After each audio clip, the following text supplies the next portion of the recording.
Hi everybody, I hope you're having a good night. And if you're not, well, I'm here to change that. Welcome back to Steel City Recaps.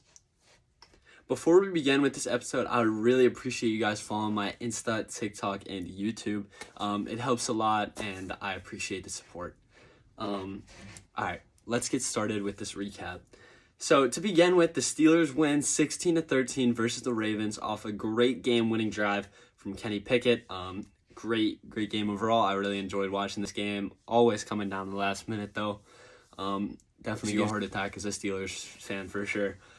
But anyways, then next week, the Steelers beat the Browns 28-14 to get to 9-8, but unfortunately do not make the playoffs due to a Jets game. To be honest, this was a sad game. Joe Flacco sucks. It was horrible. I was watching this game and it was tough, you know. So yeah. We do not care. It was a felt like pretty short season as usual. It flew by, you know. I mean, it flew by. It's gone. So I'm gonna miss it though. Steelers football next year feels so far away. But anyways, Mike Tomlin has never had a losing season. Never say never, but never. Okay? Again, I don't know how he does it every year. It's actually insane. Yeah, but the Steelers' last 9 games of the season, they were 7-2. Like, that's pretty insane. You know, I really just think, like, the start they had really killed us. You know what I'm saying? I mean, we beat the Cincinnati Bengals the first week, but other than that, we didn't really have much fire in us, you know? I mean, I feel like there were definitely some winnable games, like against the Jets and stuff, but, you know, you win some, you lose some, and sometimes you just don't make the playoffs, you know? I mean, simple mistakes like that, bad offensive coordinators definitely don't help, but, you know, I hope we get rid of Matt Canada, by the way. I really want to get rid of him. He sucks. Anyways, so my early season predictions for next season are 11-6, 12-5. I think we're gonna have a great future, and I think a Super Bowl back to the city of Pittsburgh within the next 5 years, which hopefully I'm very excited for because I've never really been able to experience a Super Bowl. So I hope really badly that we get a Super Bowl within the next 5 years. Now let's move on from a solid Steelers season and turn our focus to the Penguins. So since December 28th, the Penguins are 1-2. Very disappointing few games, to be honest with you. So they played Detroit on Wednesday, December 28th, and they were up 4-0, and then we lost 5-4, and then we got grittied on. Red Wings prevail. It was sad, you know. Then we played New Jersey and we lost 2. I think the refs were kind of a part of the loss for this. We didn't really play much even strength for either team, and I feel like our power play also kind of destroyed us on this game.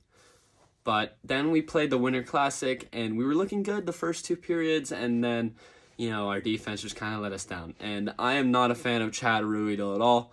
But in case you haven't heard yet, all of us Penguins fans are coming together and voting him into the All-Star game. So if you haven't yet, please vote Chad Ruhwedel into the All-Star game.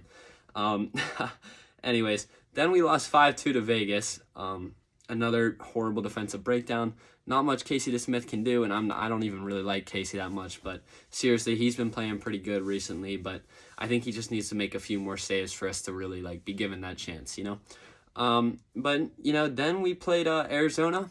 And he played pretty good. You know, I mean, he had a few good saves, and I mean, he helped us stay in the game, and at least in the second period, he was doing really good.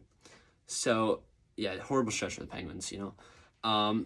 So Jarry got injured in the Winter Classic, which was really unfortunate. Just so many bad things have been happening to the Penguins recently. I'm just glad that Jarry went out when he did, so that hopefully the injury doesn't last too long, but you never know, because Penguins don't really tell us anything now, do they? And you can see Tristan Jarry prior to that last TV timeout just laboring on that right side. And but anyways, and the Penguins got grittied on, which I was talking about earlier. And they just completely choked a 4-0 lead. It was sad. I remember going on Instagram the day after the game, and I got 5 posts in a row of the gritty guy, and it was really disappointing. We do not care. Oh, and then we got embarrassed by the Golden Knights too. That first period, it was over. Like, I was just going to turn the game off. But, you know, I mean, it's all right. And then we've been bombarded with injuries and, like, unfortunate things happening to players. You know, Jeff Petry's still out. A few other people are out. But, unfortunately, Chris Letang's dad did pass away. And I just, best wishes from me and all the Penguins fans, I'm sure. I hope that everything's good with you. And his funeral was on yesterday. A few Penguins players actually flew out for his dad's funeral, which is actually very nice, and I respect that a lot. So the Penguins' next game is at home versus the Canucks January 10th. The Penguins look to continue their one-game winning streak after defeating the Coyotes 4-1. There are a lot of trade rumors also going around right now, and me personally, I would really like Patrick Kane or Alex Lafreniere. I think this could give us the edge against high-powered teams going into the playoffs, and I think it could give us another cup. I would really like a cup sometime soon before the Penguins kind of go in a downhill like kind of era. In about 3 years, I don't think we'll be any good, and I think our playoff streak will end. So I kind of want to go for a cup now. And a few people that I know were talking about tanking for Bedard, who is labeled a generational talent, and I do not think we should do that. But you never know. And recently, it's kind of been looking like we're doing that, but you know. And I really hope Hextall actually does something before the trade deadline. I think it's time for him to start making some moves. I'm thinking Kapanen and Carter maybe moving or something like that. I'm not sure what he's thinking, but I hope that he does something for one of those two players, or Bo Horvat, or someone else that's looking to be traded that could really give us a competitive edge in the playoffs against good teams like Carolina and New York and other people like those. But anyways, that's it for this week on Steel City Recaps. I hope I can make your night or day a little bit better. Anyways, if you enjoyed this episode, please make sure to like, follow, and subscribe, whatever platform you're on. And please tell a friend about Steel City Recaps. I would really appreciate it. Anyways, thank you guys so much for the support recently. See ya.